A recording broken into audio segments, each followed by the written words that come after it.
me llamo Marcus, y estoy a punto de contarte cómo mi hermano gemelo destruyó su propia vida robándose la mía. Hace 3 años acepté un puesto en una firma internacional de consultoría que requería que me mudara a Singapur. Era la oportunidad por la que había trabajado toda mi carrera, liderar un equipo que reestructuraría empresas en quiebra por todo el sudeste asiático. El sueldo era increíble, la experiencia, invaluable, y el momento no podía ser mejor. Tenía 28 años, estaba soltero y listo para probarme a mí mismo a nivel global. Mi hermano gemelo, Mason, había tomado un camino distinto. Éramos idénticos en apariencia, pero opuestos en ambición. Mientras yo pasaba las noches estudiando para mi MBA, él las pasaba en bares. Mientras yo ahorraba cada centavo de mis trabajos iniciales, él gastaba el dinero como si fuera infinito. Cuando me fui a Singapur, él vivía en el sótano de la casa de mis papás, entre oportunidades, como le gustaba decir. Debe ser lindo, murmuró cuando le conté a la familia sobre mi ascenso durante la cena. Algunos tenemos que quedarnos aquí y cuidar a mamá y papá. Mis papás, que estaban sanos y apenas pasaban de los 60, no necesitaban que los cuidaran. Pero Mason siempre había sido un experto en hacerse la víctima, y mis papás, unos expertos en consentirlo. El primer año en el extranjero fue un torbellino, jornadas de 16 horas, viajes constantes y la presión de manejar reestructuraciones multimillonarias. Apenas tenía tiempo para dormir, mucho menos para volar a cada reunión familiar. Me mantenía en contacto por videollamadas, enviaba dinero en cumpleaños y fiestas, y pensé que eso era suficiente. No fue hasta mi segundo año que las cosas empezaron a sentirse raras. Durante una videollamada por el cumpleaños de mi mamá, mi tía Ellen comentó lo lindo que había sido que fuera a la cena de Pascua el mes anterior. Yo no estuve en la cena de Pascua, dije, confundido. Estaba en Yakarta. Ella se rió. Ay, Marcus, siempre tan chistoso. Te sentaste junto a mí. Platicamos sobre tu ascenso a director senior. Sentí un nudo en el estómago. Yo era consultor senior, no director senior. Eso estaba al menos a 3 ascensos de distancia. Claro, respondí despacio, debe ser el cambio de horario que me trae confundido. Cuando terminó la llamada, me quedé sentado en mi departamento en Singapur, mirando el horizonte oscuro. Solo había una persona que podía haber estado en esa cena. Solo una persona que compartía mi cara, mi voz, incluso la pequeña cicatriz sobre mi ceja izquierda de cuando chocamos nuestras bicicletas a los 7 años. Empecé a prestar más atención. En las llamadas familiares, hacía preguntas sutiles sobre reuniones recientes. Las historias que salían pintaban un panorama escalofriante. Marcus había estado en todos los eventos importantes, había encantado a todos con relatos de sus victorias empresariales, e incluso había empezado a salir con Victoria, la hija de unos amigos cercanos de mis papás, una mujer de la que yo había estado enamorado en la preparatoria. Mientras el verdadero Marcus dormía 4 horas al día, comía comida de tienda de conveniencia y construía algo real, su gemelo jugaba a disfrazarse con mi vida. Pude haberlo enfrentado de inmediato, llamar a mis papás y destapar la farsa. Pero algo me detuvo. Tal vez era curiosidad mórbida. Tal vez era la mentalidad estratégica que me hacía bueno en mi trabajo. O tal vez solo quería ver hasta dónde llegaría. La respuesta fue, hasta el final. Por redes sociales y actualizaciones familiares, vi cómo Mason haciéndose pasar por Marcus recibía felicitaciones por mis logros. Cuando logré reestructurar una cadena de tiendas en quiebra y salvar 3,000 empleos, él se llevó el crédito en la cena de acción de gracias. Cuando aparecí en una revista de negocios regional, él llegó a la boda de nuestro primo con ejemplares, firmándolos como si fuera una celebridad. El punto de quiebre llegó cuando mi papá me llamó una noche, con la voz llena de orgullo. Hijo, tu mamá y yo solo queríamos decirte lo orgullosos que estamos. Mason nos dijo que eres demasiado humilde para contarlo tú mismo, pero nos enteramos de tu ascenso a director regional. Te vamos a hacer una fiesta cuando vengas el próximo mes. Director regional. Un puesto al que ni siquiera había aplicado. Papá, dije con cuidado, ¿quién te dijo sobre este ascenso? Pues tú. En la cena del domingo pasado. Dijiste que el anuncio sería público pronto, pero querías que la familia lo supiera primero. Ahí entendí que Mason no solo me estaba suplantando en eventos familiares, estaba inventando una versión ficticia de mi carrera, inflando mis logros hasta alturas que yo aún no alcanzaba. Y cuando yo volviera, cuando la verdad saliera a la luz, ¿quién parecería el impostor? ¿El hermano que había estado presente en cada evento, o el que llevaba 3 años ausente? Era brillante en su simplicidad. Y se iba a acabar. Esa misma noche empecé mi plan. Primero, contacté al departamento legal de mi empresa por robo de identidad. Luego, contraté a un investigador privado para documentar todo, cada evento al que Mason fue haciéndose pasar por mí, cada mentira que contó, cada relación que construyó con mi nombre. Las pruebas eran abrumadoras, fotos en redes sociales usando mi anillo de la universidad, videos contando historias de mi vida como si fueran suyas, incluso casos donde firmó documentos con mi nombre. Pero la joya de su engaño era Victoria. Por el investigador supe que habían estado saliendo por casi 2 años. Ella creía que estaba con Marcus, el exitoso consultor internacional.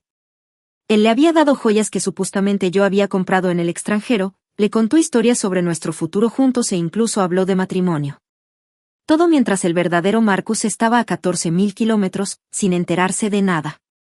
Planeé mi regreso de forma estratégica. La fiesta por el ascenso estaba programada para un sábado de octubre. No le dije a nadie que volvería. Mi vuelo aterrizó la noche del viernes y me fui directo a un hotel, no a la casa de mis papás. Me faltaba reunir una última prueba. El sábado amaneció fresco y soleado. La fiesta era en el club campestre de mis padres, el mismo lugar donde Mason y yo pasamos veranos de niños, compitiendo para ver quién nadaba más rápido, quién golpeaba más fuerte la pelota de tenis, quién era mejor. Antes, él siempre ganaba, gracias a su talento natural para el deporte, que eclipsaba mi inclinación por los libros. Pero esto ya no era un juego. Esperé hasta que la fiesta estuviera en su punto para llegar. A través de los ventanales, vi la escena, mantas que decían, felicidades, director regional Marcus, familia y amigos con copas de champaña, y en el centro de todo, Mason. Mi cara, mi nombre, mi vida, usada como disfraz. Estaba en medio de una historia cuando entré, gesticulando con entusiasmo ante un grupo que incluía a mis papás, a Victoria y a varios amigos de la familia. Y el mismo director general me llamó a su oficina en Singapur. Me dijo, Marcus, eres el director regional más joven que hemos tenido, pero te lo ganaste. Qué curioso, dije, mi voz cortando la risa del grupo, no recuerdo esa conversación. El silencio cayó de golpe. Todas las miradas se giraron hacia mí. Y por primera vez en 3 años, Mason y yo estábamos en el mismo lugar, 2 caras idénticas, una real, una impostora. ¿Marcus? Susurró Victoria, mirando de uno a otro. Mason reaccionó rápido, forzando una risa. Hermano. Llegaste. Todos, Marcus voló desde Singapur para sorprendernos. No, dije con calma, sacando una carpeta de mi saco, volé para terminar con esto. Lo que siguió fue la demolición sistemática de 3 años de mentiras. Presenté las pruebas una por una. Capturas de pantalla de mis registros laborales reales, que mostraban que aún era consultor senior. Fotos del investigador en las que se veía a Mason llegando a eventos familiares con mi ropa, mi reloj e incluso mi loción. Registros bancarios que probaban que había vivido a costa de mis padres mientras decía enviar dinero desde su sueldo internacional. La gente se quedó congelada mientras hablaba, con las copas inmóviles en las manos. El rostro de mi mamá pasó de la confusión al horror. Mi papá envejeció 10 años en 10 minutos. Y Victoria, ella solo lo miró con una expresión que nunca le había visto. No era enojo ni tristeza, era algo peor, repulsión. La verdadera fiesta de ascenso, continué, hubiera sido el próximo año. Si consigo el puesto. Cosa que tal vez no pase, porque el éxito no está garantizado y no es algo que puedas fingir. Lo miré directamente. Pero tú no sabrías eso, ¿verdad? Mason intentó salvarse. Esto es un malentendido. Yo solo, estaba orgulloso de mi hermano. Estaba compartiendo sus historias. Mientras yo no estaba, saqué el último documento. Esta es una orden de cese y desista. Has estado haciéndote pasar por mí y usando mi identidad para beneficio personal. Esto se acaba ahora. El silencio era ensordecedor. Entonces habló Victoria, con voz firme a pesar de las lágrimas. 2 años. 2 años de mi vida con alguien que no existe. Me miró a mí, al verdadero Marcus. Lo siento. lo siento mucho. Se fue, y la represa se rompió. Los familiares murmuraban, los amigos inventaban excusas para irse. Mis papás se quedaron parados, perdidos en su propia casa. El rostro de Mason, mi rostro, se torció de rabia. ¿Crees que eres mejor que yo? Abandonaste a esta familia. Yo les hice compañía, yo estuve presente, yo. Mentiste, dije simplemente. Y te cacharon. La fiesta se deshizo en minutos. Quitaron la manta, el pastel quedó intacto. Mason se fue sin decir otra palabra, y no lo he vuelto a ver. Esa noche, mis padres y yo hablamos durante horas. Hubo disculpas, lágrimas y verdades difíciles. Ellos habían querido creerle al hijo que estaba presente, aunque en el fondo algo no cuadraba. Historias demasiado perfectas, logros demasiado grandes. Pero aceptar la verdad significaba admitir que habían sido engañados por 3 años. Me quedé una semana, reconstruyendo lo que Mason había torcido. La mayoría de las relaciones sobrevivieron, aunque con cicatrices. Otras, como la de Victoria, estaban demasiado dañadas. Me mandó un mensaje, me enamoré de alguien que fingía ser tú. No creo que pueda con la versión real ahora. Lo entendí. Mason lo perdió todo esa noche, la confianza de la familia, su reputación prestada, su identidad robada.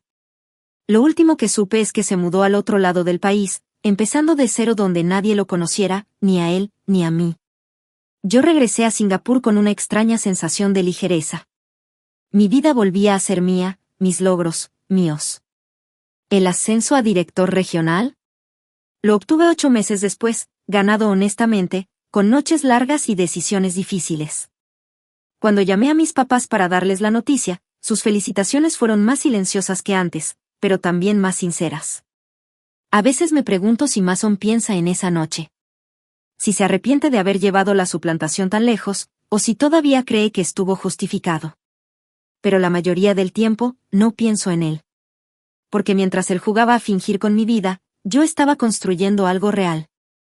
Y al final, esa es la diferencia entre nosotros, él quería el reconocimiento sin el esfuerzo, la recompensa sin el riesgo. Quería ser yo tan desesperadamente que olvidó ser él mismo. La verdad siempre sale a la luz. Y cuando lo hace, destruye todo lo que fue construido sobre mentiras.